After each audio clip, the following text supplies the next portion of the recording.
Aspiration of the foreign body.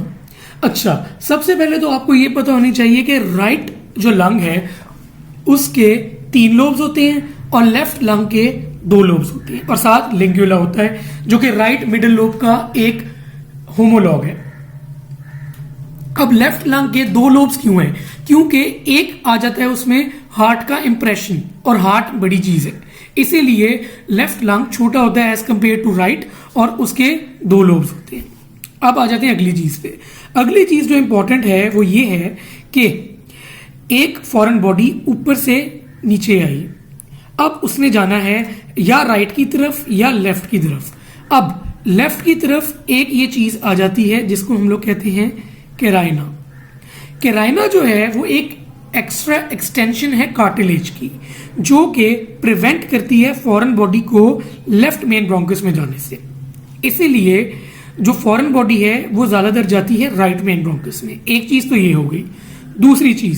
दूसरी चीज ये है कि जो एंगल बनता है ब्रोंकस के साथ वो राइट मेन ब्रोंकस का कम है as compare to the left main bronchus, ये आप देख सकते हैं। अब जब वो एंगल कम है इसका मतलब कि वर्टिकली इन लाइन है ज्यादा राइट मेन ब्रोंकस, तो राइट की तरफ फॉरेन बॉडी जाने के चांसेस ज्यादा बढ़ जाते हैं। और तीसरी चीज क्या है कि राइट मेन ब्रोंकस वाइडर है as compare to the left main bronchus, ये आप देख सकते हैं फर्क।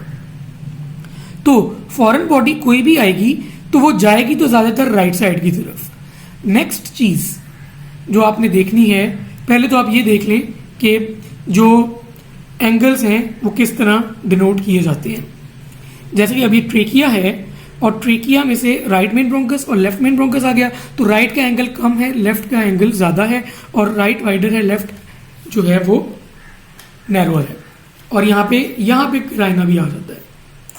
अब आगे चलते हैं कि एक फॉरेन बॉडी आई, ठीक है, और बंदा था अपराइट, ठीक है।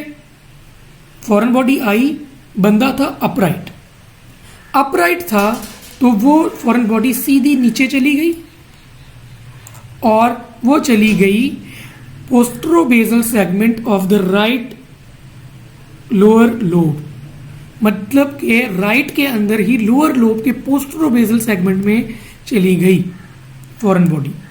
अब अगर बंदा था अपराइट, ठीक है, अगर बंदा था सुपाइन, लेटा हुआ था, तो फॉरेन बॉडी आई और बजाय के इधर जाने के वो अपर लोब में, राइट अपर लोब में चली गई। राइट अपर लोब में गई तो उसके posterior segment of the right upper lobe.